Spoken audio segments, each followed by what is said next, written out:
Combined ডিগ্রির দাবিতে বাংলাদেশ কৃষি বিশ্ববিদ্যালয়ে আন্দোলনকারী শিক্ষার্থীদের উপর হামলা করেছে বহিরাগতরা। এ সময় বেশ কয়েকটি ককটেলও বিস্ফোরণ করা হয়। দুপুরে একাডেমিক কাউন্সিলের সভায় সমাধান না আসায় গেইটে তালা দিয়ে শিক্ষকদের অবরুদ্ধ করেন ভেটেরিনারি ও পশুপালন অনুষদের শিক্ষার্থীরা। এতে অবরুদ্ধ অবস্থায় থাকেন শিক্ষকরা। সন্ধ্যা 7:30টার দিকে বহিরাগতরা শিক্ষার্থীদের উপর হামলা করে। এ সময় কয়েকটি ককটেল বিস্ফোরণ ঘটিয়ে অবরুদ্ধ থাকা ভিসি সহ শিক্ষকদের বের করে নেয় তারা।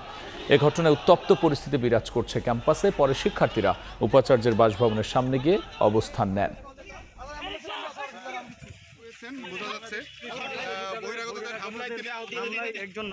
সবশেষ পরিস্থিতি জানাতে চট্টগ্রাম বিশ্ববিদ্যালয়ে আছেন নিগার মেহরিন রিনি এবং ময়মনসিংহে বাংলাদেশ কৃষি বিশ্ববিদ্যালয়ে আছেন ওবায়দুল হক। সরাসরি শুরুতেই যাচ্ছি মেহরিনের কাছে। প্রশাসনিক ভবনের সামনে যেখানে এই আলোচনা সভাটি অনুষ্ঠিত হচ্ছে সেখানে উপস্থিত আছেন বিশ্ববিদ্যালয়ের সাধারণ শিক্ষার্থীরা, পাশাপাশি ছাত্র সংগঠনের বিভিন্ন প্রতিনিধি, স্থানীয়দের প্রতিনিধি এবং যৌথ বাহিনীর প্রতিনিধি।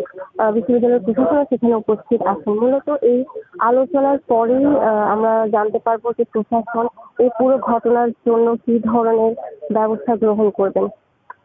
আজ 144 ধারা জারির পর থেকে বিশ্ববিদ্যালয়ে এখন একটি থমথমে পরিবেশ বিরাজ করছে, যেখানে বর্তমানে যৌথ বাহিনীরা অবস্থান করছেন। এরপর থেকেই বিশ্ববিদ্যালয়ের পরিবেশ অনেকটাই শান্ত হয়েছে। তবে শিক্ষার্থীরা বলছে তারা এখনো আশঙ্কামুক্ত নয়, তারা এখনো আতঙ্কিত।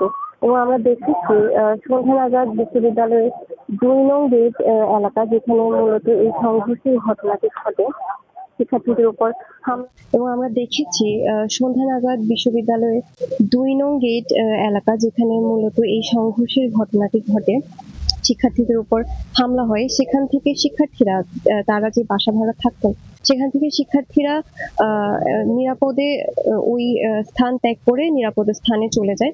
এবং শিক্ষার্থীরা বলছেন যে আইন শৃঙ্খলা বাহিনী আদৌ তাদেরকে কতটুকু নিরাপত্তা দিতে পারবে সেটা নিয়ে তারা সন্দিহান। তাদের অভিযোগ, সকাল 11:30টা থেকে এই সমস্যার সৃষ্টি হলেও বিকেল 4টা নাগাদ আসলে আইন শৃঙ্খলা বাহিনীর কেউই এখানে উপস্থিত হয়নি। তাদেরকে বারবার যোগাযোগ করার পরেও তারা কিন্তু এই ব্যাপারে কোনো ধরনের হস্তক্ষেপ করেনি।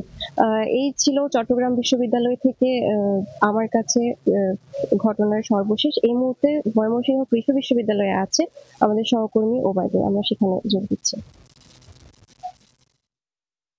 আজকে সন্ধ্যা 7:30টায় একটি বাংলাদেশ কৃষি বিশ্ববিদ্যালয়ের যারা আন্দোলনরত শিক্ষার্থী ছিলেন তাদের উপর বহিরাগতদের হামলার ঘটনা ঘটেছে। আমরা যেটি দেখেছি, এই সন্ধ্যা 7:30টায় বিসি বাংলোর সামনে একটি অটোরিকশা থেকে কিছু লাঠি সোঁটা নিয়ে নদীর পাড় থেকে বহিরাগতরা এই ক্যাম্পাসে প্রবেশ করে এবং দৌড়ে তারা প্রবেশ করে এবং আতঙ্ক সৃষ্টি করে ককটেল বিস্ফোরণ ঘটিয়ে এবং শিক্ষার্থী যারা আন্দোলনরত শিক্ষার্থী যারা রয়েছেন, কম্বাইন্ড ডিগ্রির দাবিতে যারা আন্দোলন করছিলেন, তাদের উপর ন্যাক্কারজনক হামলা চালিয়েছে। এবং এই সময় ছবি ধারণের সময় বেশ কিছু সাংবাদিকের ওপর কিন্তু হামলা চালানো হয়, মারধর করা হয়। এবং আমরা দেখেছি এখানে নারী শিক্ষার্থীদের উপরেও হামলা চালানো হয়। বেশ কয়েকজন আহত হয়েছে, তাদেরকে এখান থেকে নেওয়া হয়েছে চিকিৎসার জন্য।